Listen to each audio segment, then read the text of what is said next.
And so that's all I'm going to say. I'm just going to let him talk. Welcome, Reverend Mark Johnson. Am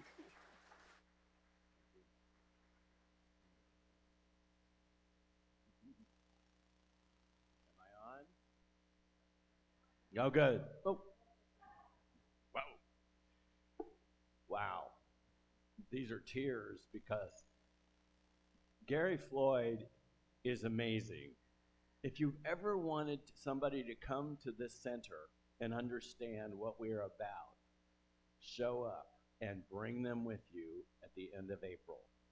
He is a minister of music to your heart, and he will open the heart up with his lyrics and his music. He's like my brother. Every time I see him, I just go up and hug him. I own every single piece of his music. Whew. That got me. Those words are true. So today, first of all, I want to acknowledge, Casey, I see you out there. Anyway, I wanted to acknowledge there's a person here that's been a practitioner of Science of Mind almost as long as I have, and she doesn't want to be acknowledged necessarily, but I wanted to just say that I am very grateful. She spent all this time doing this lay of feathers, if you can imagine. And it's called the Puakinikini lei, which is my favorite flower, actually, here on the island. And she didn't even know that. But the hours that goes into that it's the ancient way. I was very privileged to receive it. I was like, what? I haven't seen one of those, and they're in museums, usually. And I want to acknowledge everyone that was at the ordination process yesterday, because it was powerful. I felt the power of God here all the time. And I could feel also in the volunteers, you could just see it. You could see the joy that was going on and the logistics that has to happen and all that. And I was absolutely stunned that Reverend Bev actually took off and went and got her clothes on and came back. I just love that part about her. She's like, okay, you guys got it. Most ministers are like micromanaging, figuring it out, but not her. She trusts. She definitely trusts. Also, I want to acknowledge you for singing that song. She sang Ricky Byers' Use Me, which was what I sang at my ordination in West Hawaii. So it was perfect. And you sang an a cappella. I didn't. I had Ricky behind me helping me. But that was amazing. That takes a lot of talent to sing a cappella without all the backup.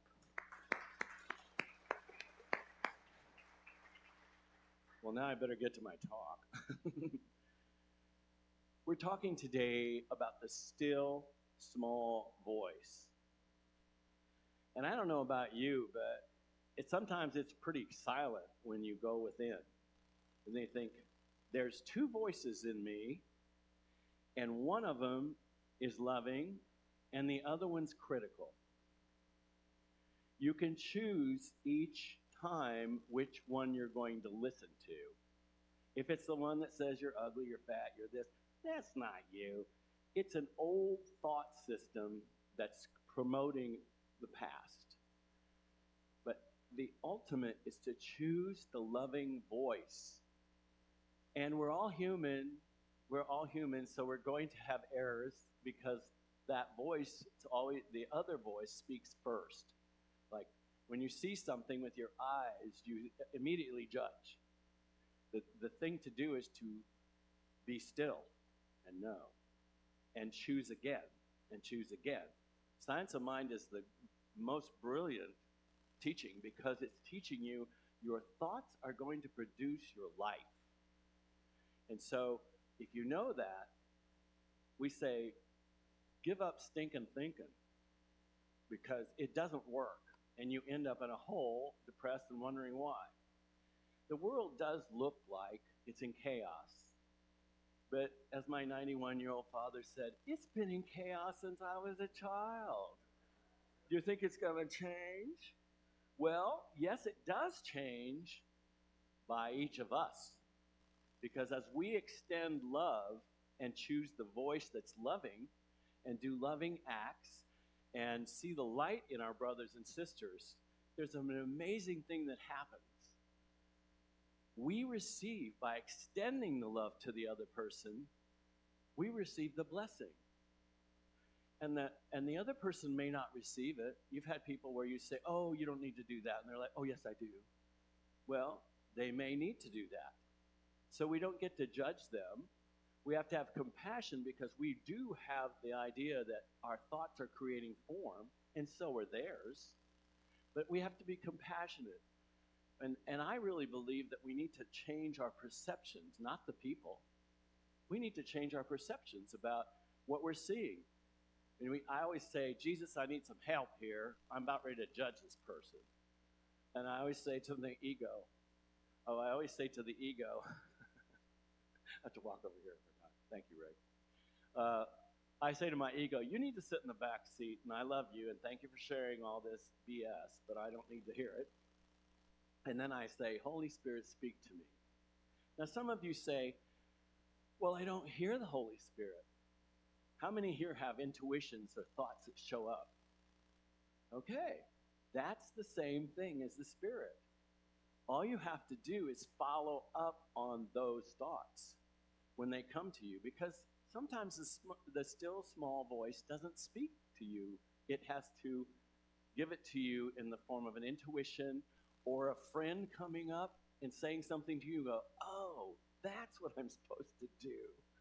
So that is living in the present moment. All right, so the other thing is Ernest Holmes said this, and I like the quotes here. No matter what our emotional storm or chaos, or what our objective situation may be, there is always a something hidden in the inner being that has never been violated. We may stumble, but always there is that eternal voice forever whispering within our ear that thing which causes the eternal quest, that thing which forever sings and sings. I also believe, and I really love Joel Goldsmith in The Infinite Way. Walter Starkey used to come here, and he was at my ordination, and he was the protege of Goldsmith. And Joel Goldsmith, if you haven't read The Infinite Way, it will assist you in many ways. But I really believe also the classes are really the essential, getting to the classes, because Science of Mind will teach you are responsible for your thoughts and that you can change them, and you change your whole life. I'm a living example of that. But Joel Goldsmith said this: instead of seeking, asking, waiting in prayer, we turn our thoughts inward and listen for the small, still voice which assures us that even before we ask, our Father or the infinite intelligence knew and fulfilled the need that we're asking for. Here is a great secret of prayer, that God is all in all, and God is forever manifested. So most of you know that I have been inwardly directed to be back on this island after the lava took our farm. Now, I would like all of you to know and pray that this process is done through the Holy Spirit, because I get as an Aries, I'm like, now. And I know that the island does help us with patience, doesn't it? Anybody here had to have patience here? All of us do. It's part of slowing down and relaxing into the process and knowing there's plenty of time, there's plenty of this, there's plenty of that. And so ultimately, I just keep praying, show me, Spirit, what I need to do, the next thing, the next step I need to take. And but Jesus told us the secret. See it already done.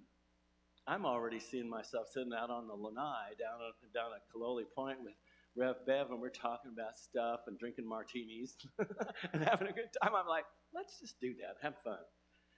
And I think that we all have to do that.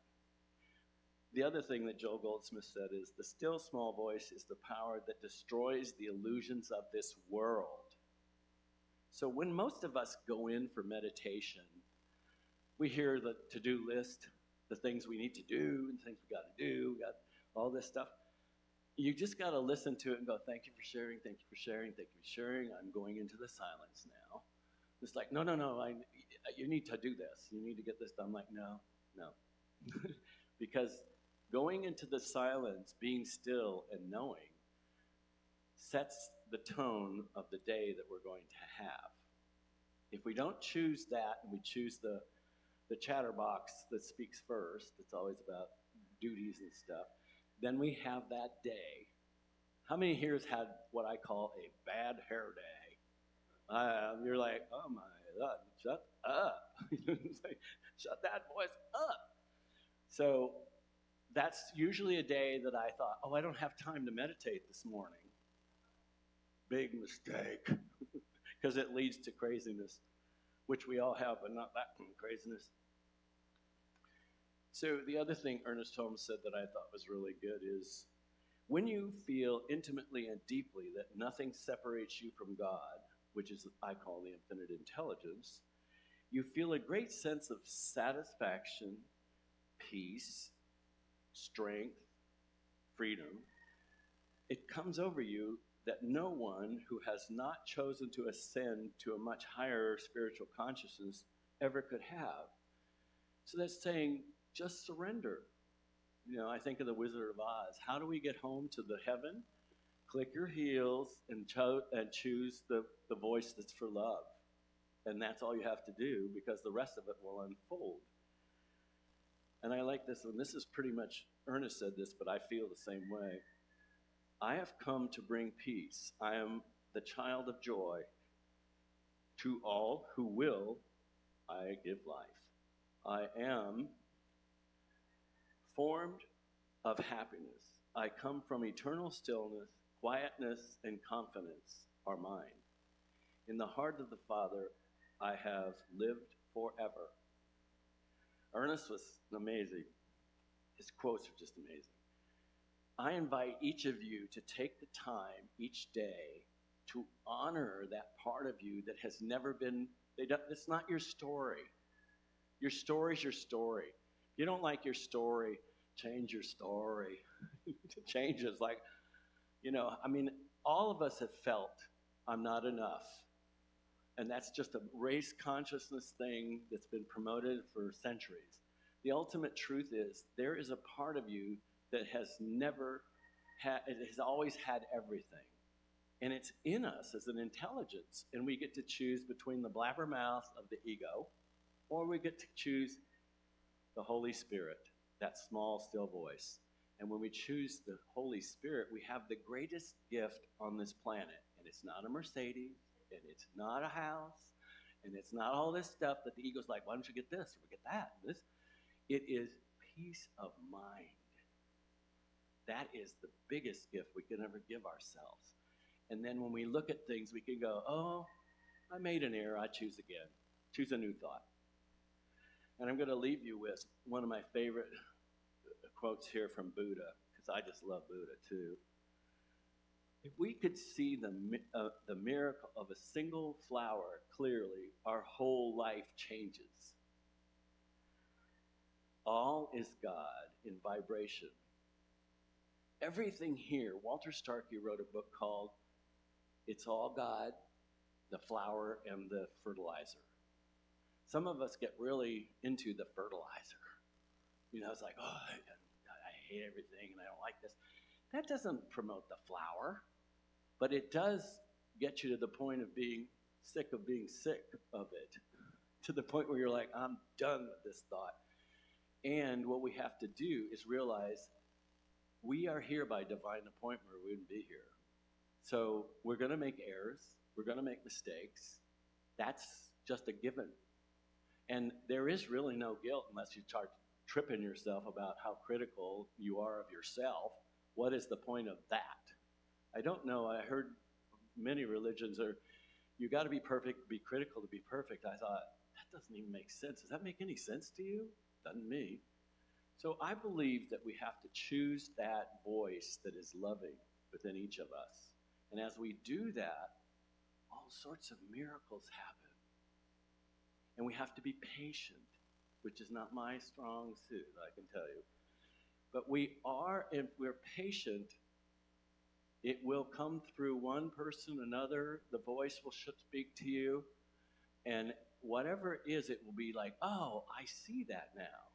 And as you start to see that, particularly as practitioners and ministers, you start to see this infinite kind of way that is being shown to you, you start trusting that. And after many years in this movement, I just totally trust it. I do, because I go, okay, what we do, what's going on here? That doesn't mean you can sit back. It doesn't mean you just go, okay, God, I want to win the lottery, but I hadn't bought a ticket. You know, what we do is we offer you the idea that buy the lottery ticket if you hear it. What are you going to lose? $5? Get over it, you know? It's like, you just have to listen. But ultimately, it's about peace. No matter what you think you want, those are all ego things. The truth is, all you really want, and all I ever want, is peace of mind. And that's enough. And also to feel that God's enough through me. And that's all we need. Thank you.